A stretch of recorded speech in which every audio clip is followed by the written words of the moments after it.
Hey friends, this is Bill MacDonald, the writing doctor, and I want to ask you one question this morning. Does your cup runneth over? Does your cup run over? That's a spiritual saying that when you have a cup, meaning your soul, your heart, your mind, that God is blessing you so much that it's just overflowing. And that's awesome. I'm happy for you if that's happening to you and yours. But I want to talk to you about a different kind of cup today. Whenever we're doing editing, we're working on conventions, improving the conventions. And the cool thing about that is if your kids struggle with entire passages or entire paragraphs, no problem. They're only going to ask you about one sentence or at the most two. So cups, for a couple of reasons, has to be plural. Cups, notice my fingers more than one, plural, cup, singular. So at Dollar Tree, you can go buy these little gold cups in packages of 4 for $1. And I heard that they might be going to $1.50 tree because of inflation. But cups in your world most likely is probably CUPPSS. Unfortunately, there are several questions that have been asked every single year that need cups to be with 2 S's.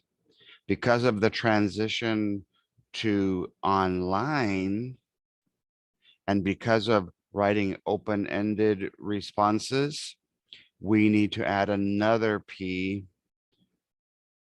for penmanship. The other S is going to be sentence boundaries, knowing when to stop a sentence or when it stopped too early. So what I'm going to do today to prepare you for tonight's videos is show you the correct version of cups to help us with all of the different editing questions that we could get, and that we can become confident even in spite of our lack of ability to read and write. So let me share with you from my document camera. Hundreds of you have my folder, but none of you have this folder except for the people who emailed me and ordered in the last 36 hours. Once the test came out, the release test, I went ahead and looked at every single reading and writing question from 3rd all the way to 10th grade. I looked at math questions because not only are we going to have to do editing in reading along with revising, we're going to have to begin to do essay responses where you are going to be trying to get a 3. We're going to do extended responses. We're going to learn how to get a 2, and you're going to need to do short answer in order to get a 1. And so all of this side is open-ended, short answer, the constructed multiple choice and constructed, because remember, approximately 75% of the test next year will be 75%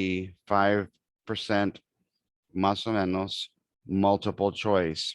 And if they stay with the way that we do it in paper, it'll be A, B, C, D for the odd answers and F, G, H, J for the even. If they go ahead and decide to just stick with one online, it'll all be A, B, C, D. But if you're still doing paper, which some of you can do this year, you're going to still alternate back between A, B, C, D for odd and F, G, H, J for even. So for those of you who get the hard copy, it comes in an 11 by 17, where it's got everything to do with editing, revising, and this portion here, I could teach this portion because all of you in all subjects are going to get open-ended. Math is already getting questions where you're going to be able to answer a question, the red light, with an answer, the red light, and all you need is a word, as a number, and you're going to put it on a grid. And many of you that are doing math as teachers already know that that's a problem. But today's focus is just going to be on making sure that your CUPPSS poster is correct. Now, on this one, I only have one P, but always keep in mind your penmanship, your print, the way that you submit your answer into the computer, the conventions, fixing conventions, the grammar has to be decent enough where it's legible, because the answers say there are 9 reasons, and this has already been sent out back in 2015. There are 9 reasons your kids can get a 0 on an open-ended response that was an essay. So the same thing's going to apply if the essay is I indecipherable or I illegible because of penmanship or because of grammar or conventions, then it could get a 0. So there's 3 kinds of questions that your students can get on editing. And for those of you who saw the test design schematics, you're either going to get 2 passages with about 3 questions each of editing, or you'll get 1 passage with 6 questions that has revising, or you'll get an extra reading passage where you'll have to use a different portion of my folder or a different graphic organizer. So question number 1, the one that's given about 75 to 80% of the time, what change or correction in sentence blank?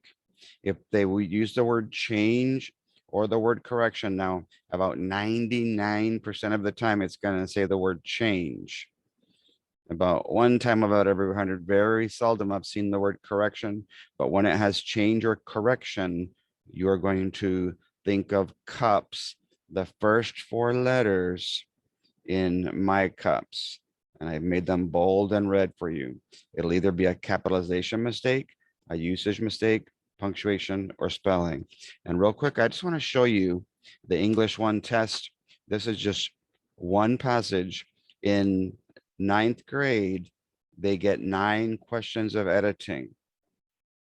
One will have 5 questions and one will have 4. So if you count here, 1, 2, 3, 4, 5. So only 5 questions from the entire passage were being asked about. And you see the word change, CUPPSS, correct. What is the correct way? That's a way we're going to look at in just a second. What correction? CUPPSS. What change? CUPPSS. What change? CUPPSS. And so because there's only 5 questions, 5 sentences that are being asked about, if I take away those 5, that's 30 sentences from the 35 sentences that this passage has that I'm not going to have to waste time on, unless there's sometimes a usage question where I have to read the sentence before or the sentence afterwards. And I'll show you that in a minute when it comes to usage. So when it says what change should be made in sentence blank, or what correction, it'll be CUPPSS. What is CUPPSS? Capitalization, capital. You're going to read the essay or the passage orally. loudly in a class or group situation, or softly in a partner, or when you're reading by yourself. And when you get to each word that is capitalized, pretend to put on a cap, that's kinesthetic, and say capital, that's verbal. So that's going to help your total physical response learners. And then for those for extra credit, if you're doing reading that day, if your kids see a capital, they can quickly tell you capital, or they can put on a cap and they can tell you what is the capitalization rule that one's being discussed, talking about. The usage, think of Spider-Man.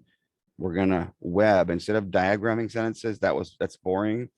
Go buy some little Spider-Man trophies at Dollar Tree. They have little figurines that are about 2 inches tall, or you can have Spider-Man masks at Walmart.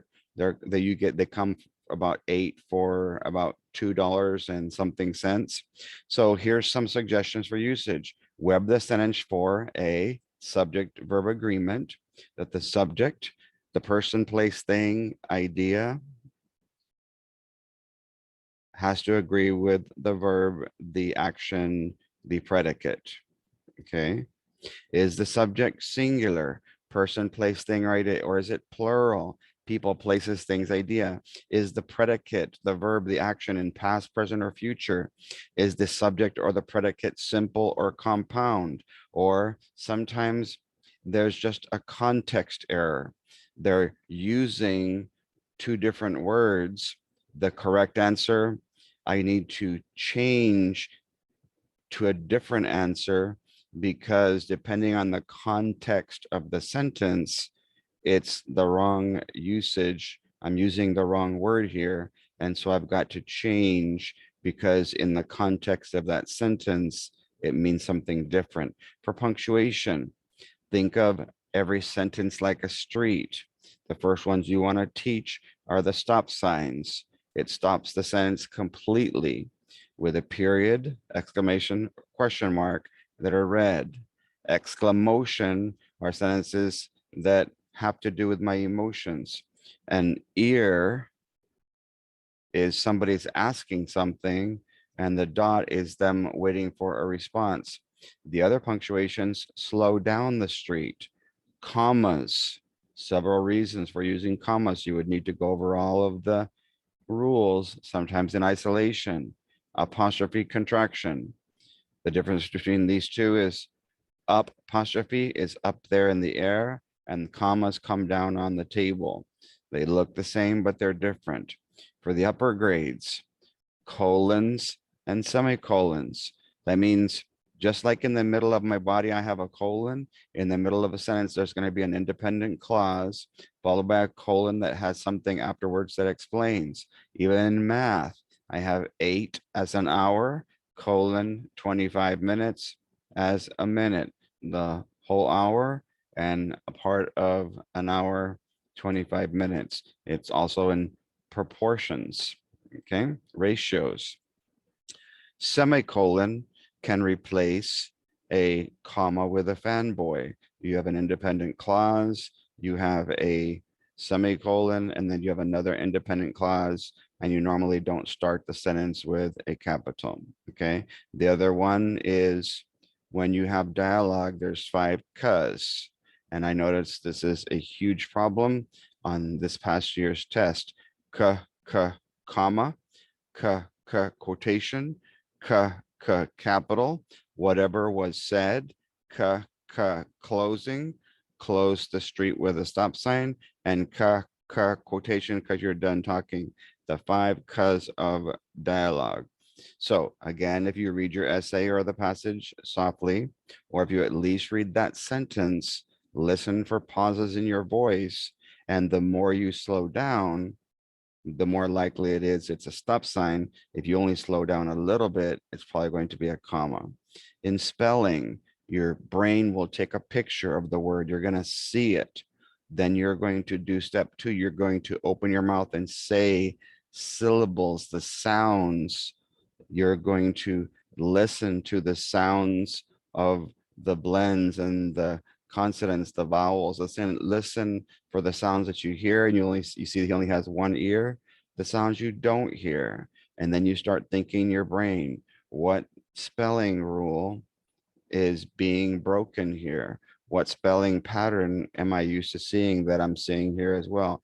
If you can't get it in your brain, all reading teachers and writing teachers, 9th and 10th grade, will be able to use the book called the dictionary or the thesaurus and the thesaurus, and it should be accessible. And then hopefully your students will write the right answer, because in a dictionary, you can find subject verb agreement, you can find parts of speech, you can find definitions, word meaning, you can find spelling, you can find different parts of the word.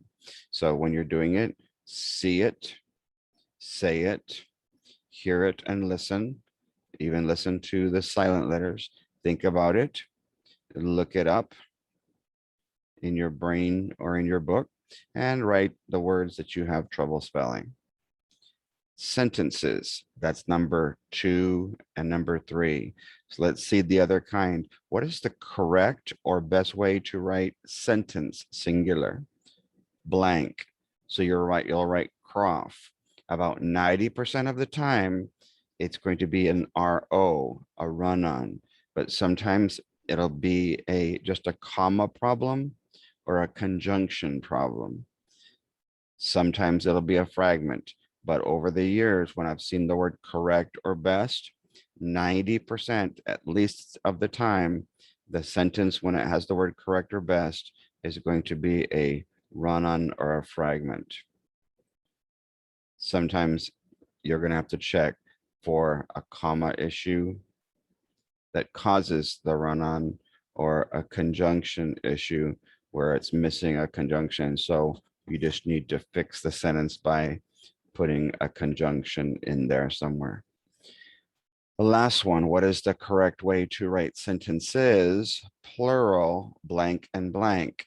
So there's going to be 2 punctuation marks, 2 stop signs, and it's either going to be a SAF on these kind of sentences where the first sentence is complete and the second sentence is a fragment missing the subject or the predicate, or it will be a FAS where the first sentence is the fragment and the second one is the sentence. So this is the S that many of you are missing.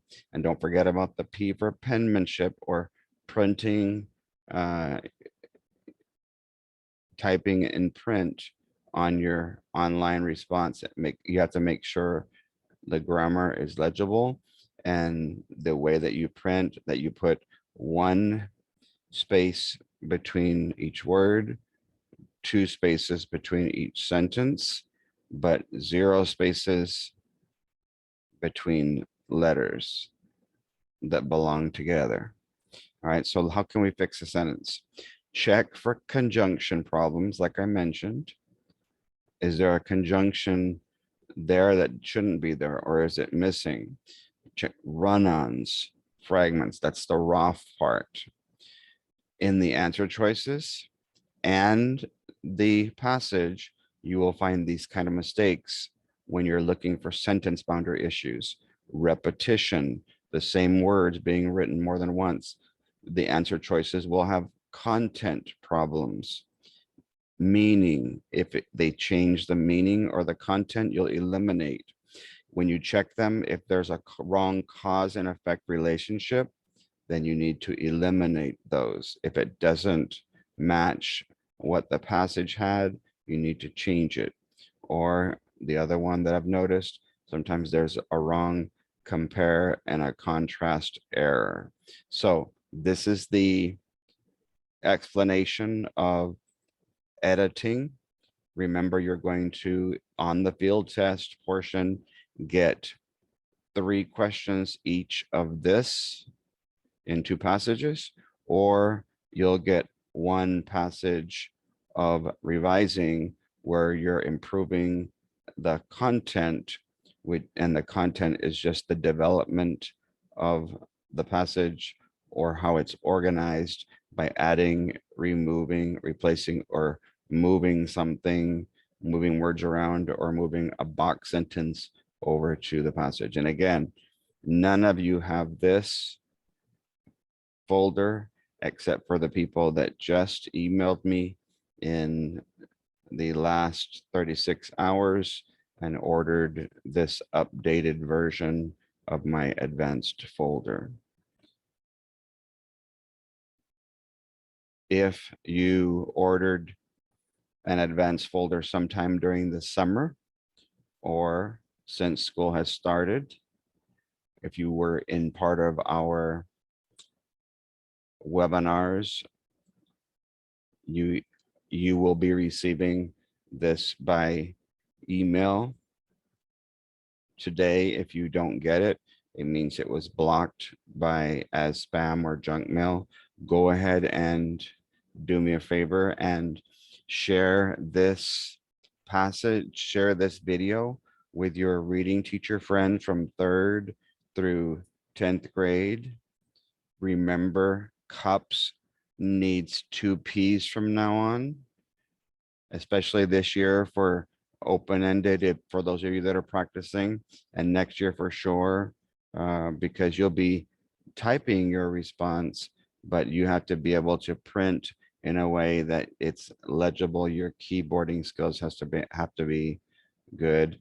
2 S's, spelling, and sentence boundary issues. So what I'll do tonight is show you a video of one change question and one correct.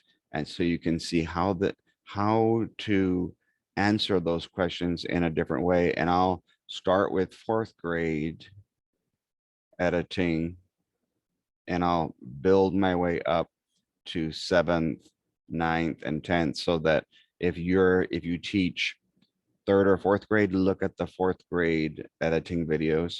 If you teach 5th, 6th, or 7th, look at the 7th grade editing.